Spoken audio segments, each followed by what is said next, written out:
What's going on, YouTubers? It's the Natural Born Driller, and welcome everyone to WWE NXT Review, the show from us. Excuse me, still finding under the weather here, but I'm trying to get through it. And so yeah, the show from September 11th, 2019. Just want to say once again, just like for my NXT UK review, just want to say rest in peace to the 9/11 victims. And this is not my prayers, my thoughts, my condolences, my sympathies to the 9/11 people that were affected, that were damaged, and that has suffered through this entire event for the last 18 years. Those that still to this day are trying to recover from that tragic event. So my thoughts goes out to them, and again, rest in peace to those that were unfortunately lives were taken on that fateful day of 9/11. So that being said, we can move on. Just give me one moment.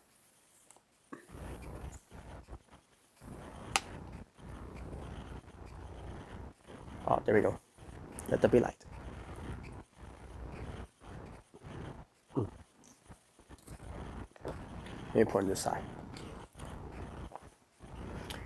Let me just tone down the light a little bit.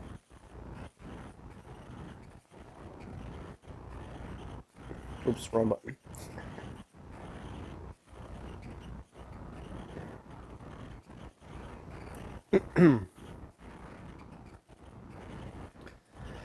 All right. Sorry about that, folks. Yeah, I got something set up here for me to do something late.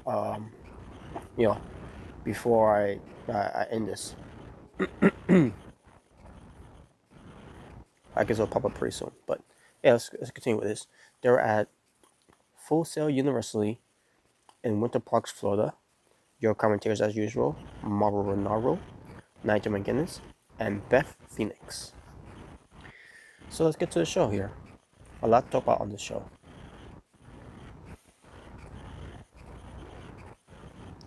We go outside, we see a vehicle pulled up at Full Sail.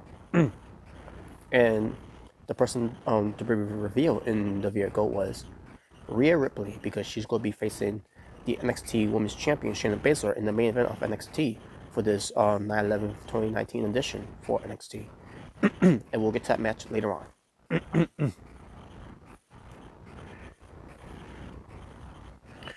Damian Priest versus Boa. And basically, Damian Priest wins, because they built him up, on NXT. But at the same time, you got Boa.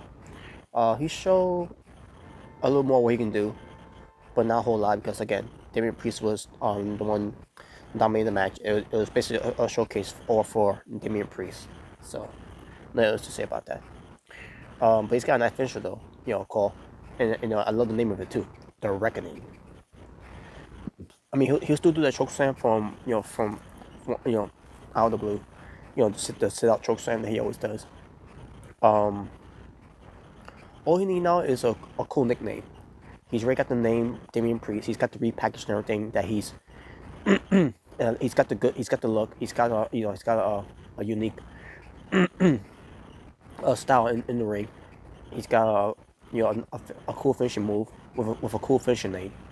All we need now is him to have a nickname. Maybe he could be called the Punisher or something like that. But either way, he not all he needs is a cool nickname.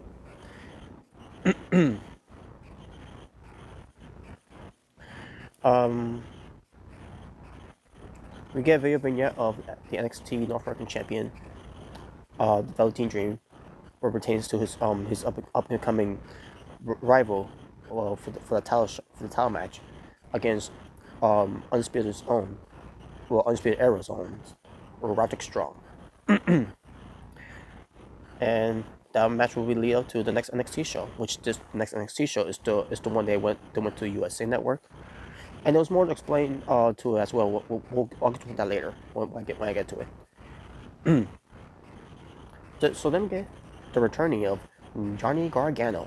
He comes out, he addresses the NXT fans, but it took a long time for him to do that because he was being showered by Johnny Wrestling chants. The crowds will not shut the hell up for Johnny Gargano. They were loving him. They just showed love and support for Johnny Gargano, and they don't want to see him go. You know, they don't want to see him leave. But yeah, it just went on about a good 3 minutes. The crowds will not shut up. They showing their love and support for Johnny Gargano because Johnny Gargano is Johnny Wrestling, and he is wrestling. He is NXT. So he goes to talk finally. He told everyone that in the back that this won't be long. Which it was funny. He said that too because the crowds could for the good 3 to 5 minutes, I believe, they will not stop chanting Johnny Gargano. They will not let him talk. They were loving this guy. So he basically addresses the rumors about his future that holds represents NXT. We get the crowds chanting, "Please don't go." Gargano said the last thing he did in the ring was fall 20 feet from the mat. I mean to the mat and walk up, and the crowds were chanting, "Thank you, Johnny," and the crowds would start going chanting for Jake, "Thank you, Johnny," and then Gargano says he wants to thank the fans. He wants. And he basically says there will be no Johnny Gargano without the fans, which is true. Gargano loves everything about NXT. Everyone in the back comes out to the ring and puts everything they make it on the line, on what pertains to giving us the best NXT wrestling show, the best wrestling show in the world. And it was a very good promo from Johnny Gargano, and he gets going on about this whole thing. He continues to be he's been for a very long time, and seeing a lot of people come and go for representing NXT. He goes to say what he was going to do. All of a sudden, Shane Thorne comes out. He basically says to Gargano is the pillar of NXT, it's not that, and says that NXT will be fine without Johnny Gargano. And Thorne basically tells him, this spotlight isn't for him anymore in the way. He basically tells Gargano, just leave. And then Gargano goes to leave, but then he goes to say, he says NXT, and he's not going anywhere.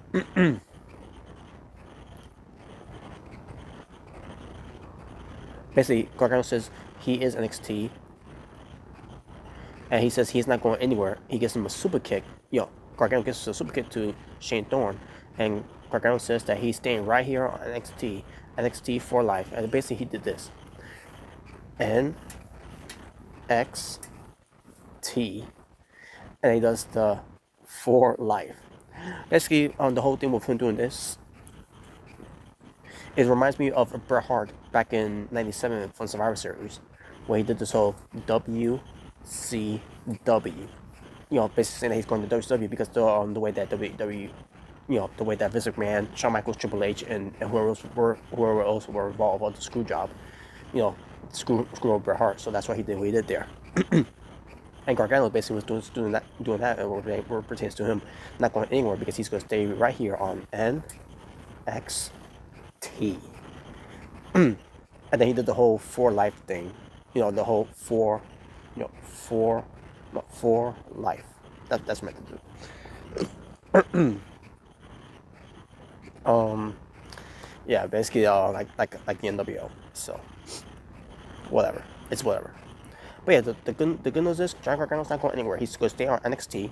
Thank God, because there ain't no way or no hell, no way, no how or no hell that this man's going to push a Gargano on Raw or SmackDown. Let's be honest. Well, maybe to a degree SmackDown because they're on Fox. They'll be on Fox, but it depends how that looks too and all. But at the same time, by the looks of it, Gargano's ain't going nowhere. He's still going to remain at NXT, but at the same time, um, with Vince McMahon, having NXT on, you know, being part of the USA Network, is that going to is it going to affect NXT booking at all? You know, but we'll see. Only time will tell. But for now, NXT is still what it is right now. It's still Triple H's baby, Triple H's booking, Triple H's inputs, along with Shawn Michaels, the Royal Dog, Jesse James, and whoever others that make it NXT what it is right now. you know, but there you go. We get a vignette of the Forgotten Sons that they will no longer be forgotten. That's basically what it was. But it was a cool video package though. A cool video vignette of the Forgotten Sons. Basically, Jackson Riker, Steve Cutler, and Wesley Blake. We get Pete Dunne versus Angel Garza. This was a good match. Obviously, Pete Dunne was dominating the match, but Angel Garza, I meant to say, he didn't show any weakness in this match either. He showcased what he can do. Pete Dunne was always getting the better of Angel Garza, but Angel Garza was showing he was getting the better of Pete Dunne in this match as well. This was basically it was like a back and forth in a way, but it was still a damn good match.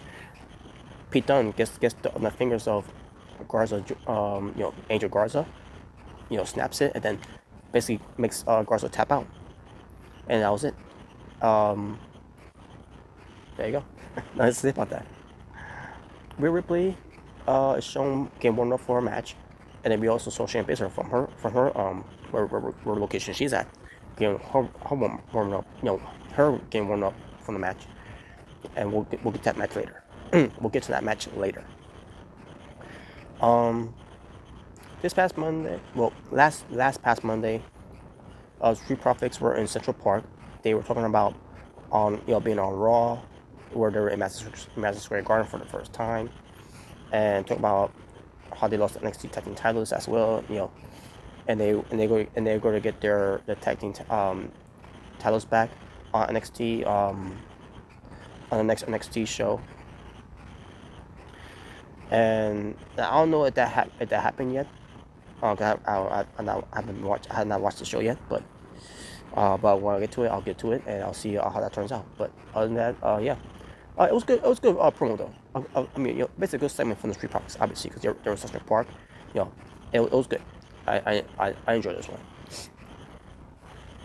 Raul Mendoza versus Cameron Grimes.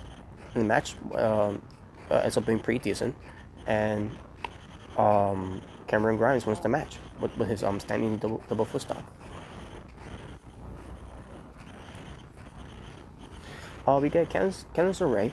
She storms into the office of Will Regal, the NXT general manager, while he was doing something on, and then Candice LeRae basically was questioning Will Regal about giving Io Shirai a title shot, to be in that three-way match, where she's being rewarded after what she did to Candice LeRae and everything. And I say myself, but Candice LeRae, she retaliated because you attacked her.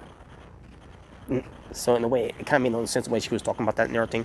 But Will Regal basically wanted to do something with this, so he changed the match to be a four-way, where it's going to be Candice LeRae, Io Shirai, Mia Yim, and Bianca Belair. And also he also pointed out the fact that if Ripley can manage to get the victory on Shayna Baszler in the main event match, then Shayna Baszler,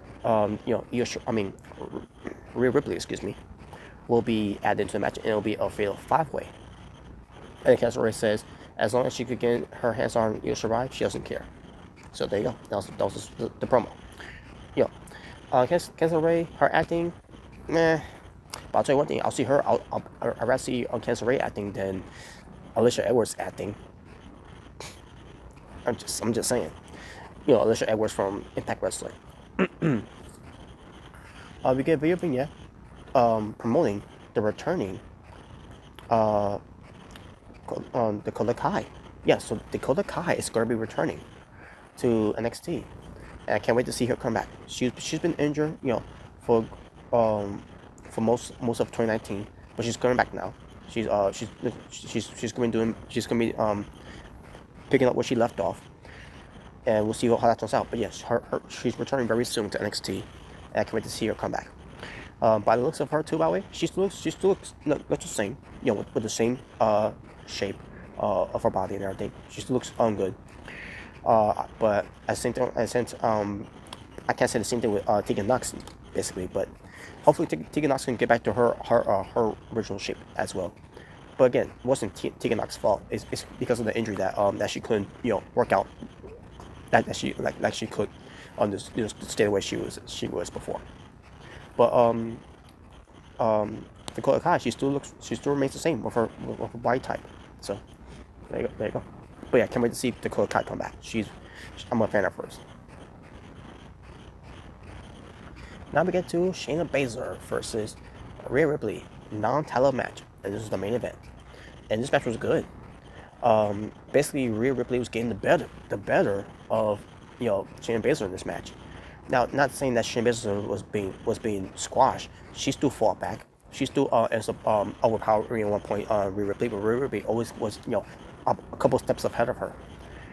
Until finally, it didn't last that long after that, because all of a sudden the four horsewomen, of Jessica Duke and Maria Shafir comes out to basically try to distract Rhea Ripley at one point. At one point, there was a chair involved. She blocks the chair shot. She misses the chair to hit Shayna Baszler with it, causes a DQ. So Shayna Baszler wins via disqualification, which means because Rhea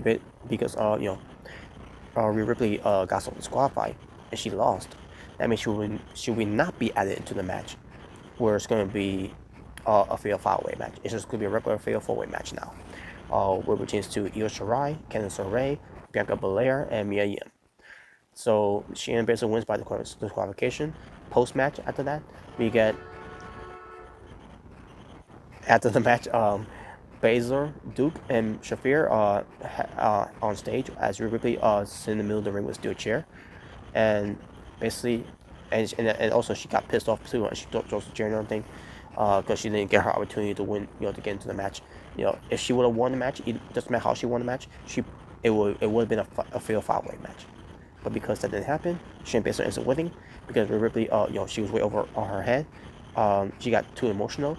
She hit Shayna Baszler with a steel chair, basically costing herself of not being in that match, where it could have been a fatal 5-way for her opportunity to go after the NXT Women's Championship in the future. But the show didn't end there. The show ended with Undisputed Era hyping up the match between Roderick Strong and the Velveteen Dream. Also, basically taking credit for NXT going to USA Network. Basically, it was it's because of them. NXT going to USA Network. Is the reason why they're going to is their movement to this big network and everything, and why they're going to be extended 2 hours and everything. Why they're going to be live. Basically, it's basically Undisputed Era was taking credit for all that. Okay, but they said they're going to be fulfilling their prophecies once Roderick Strong beats the Velveteen Dream to become the next North American champion, let's just say, and then they and they'll be all dripped in gold, and that will be undisputed. That is undisputed, basically, in a way, and also in a way to shock the system. Just saying. And that's the show. Talking about wrestling for NXT from September 11th, 2019. I believe it was 4 matches. Yep, 4 matches. And my overall scoring for the show, I'm going to go 6.5 out of 10. And with that being said, thank you all for watching for It's the Natural Born Gorilla, saying peace on the streets. For this is your WWE NXT review. Until next time, we'll return to the WWE NXT review, which is the next NXT review. That's going to be a live show that was on the USA Network and also on the WWE Network. and I'll explain more of that one when I do that next NXT show. Once I watch that show, then I'll let you know about that whole situation, what they did there. But until next time, it pertains to the WWE NXT review, where it pertains to being on USA Network and on the WWE Network, where it pertains to the 1 hour, and then the second hour was on the WWE Network. You'll hear more of that when I do that next review, and and that was when they were live for the very first time, where it pertains to the regular NXT shows, and to see what they did on that show as well, which I thought basically of what I heard, in a way it was a little spoiled for me, but at the same time I'm kind of glad it was, because just based on how that was done, this is the direction they're going with NXT, going on the Wednesday nights, live every week now on the USA Network and also on the WWE Network, and extended for 2 hours. I'm sold. But until next time, folks, you'll find out next time what pertains to that NXT review, and that'll be the next one. So thank you all for watching, and you all take care. Peace.